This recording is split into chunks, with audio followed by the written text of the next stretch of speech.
hello mga kabagis, good morning, welcome back to my channel. Kumusta kayo dyan? Good morning mga kabagis. Yung anak nag-iyakan na sila, gutom na sila. So ngayong umaga mga kabagis, i-update ko kayo sa aking apat na baboy, yung patining natin. Kasi baka katapusan ng buwan maibenta na natin mga kabagis. Pero ngayon nasa exactly 2 months na sila. 2 months na po sila ngayon mula nung dumating sa atin. So gusto kong ipasilip sa inyo yung apat at tingnan niyo kung gaano nakalaki at ano na ba yung possible na timbang nila. Yun, thank you mga kabagis. Skip on watching. Ito na sila mga kabagis, yung ating malapit nang ibenta. 2 months na sila ngayong araw.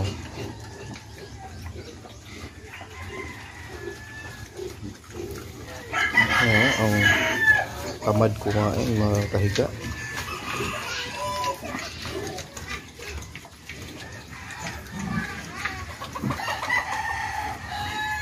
Ang tamad-tamad. Yung pinakamalaki sa nato. Mahaba yung katawan. Yung pumapangalawa, no? Tamad kumain.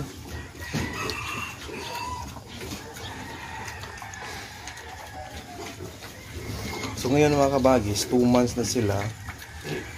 So habang hinihintay natin sila maibenta, finisher na naman yan. Pakain yan. Yung finisher kasi yun yung magpapabigat ng mga alaga. At yung mga portion na mataba, i-convert yun ng meat sa finisher. Para ang purpose din sa ang kailangan makakain ng finisher yung ating mga alaga, bibigat yun talaga sila, yung main purpose ng finisher. Bibigat yung timbang. As of the moment, grower sila ngayon, so i-stop ko na yung grower today. Then simula bukas mag-finisher na yan sila.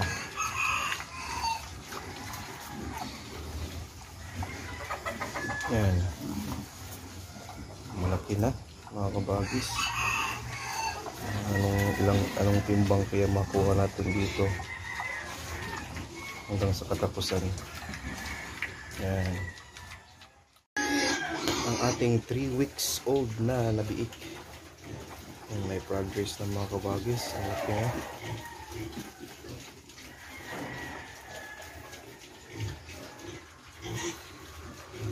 Mainom siya. Oh, cute.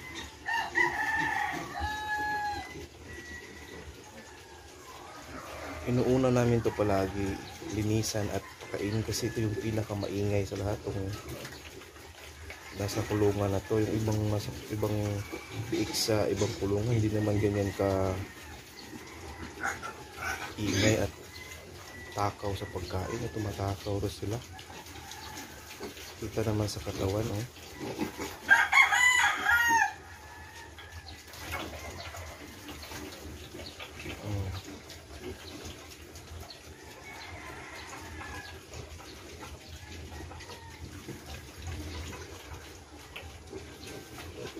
Yan, hindi pa nalinisan to.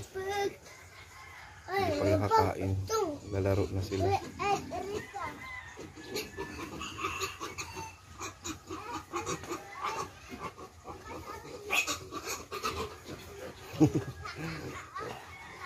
Nakakatuwang pagmasdan mga kabagis.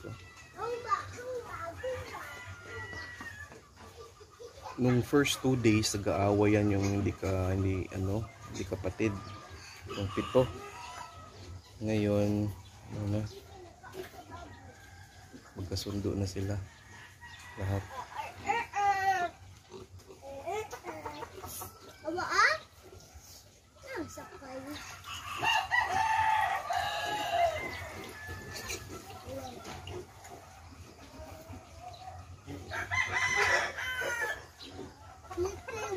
Bilis lang ng ano. Gusto na.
Yes mga kabagis, yun lang muna sa araw na to, yung umaga.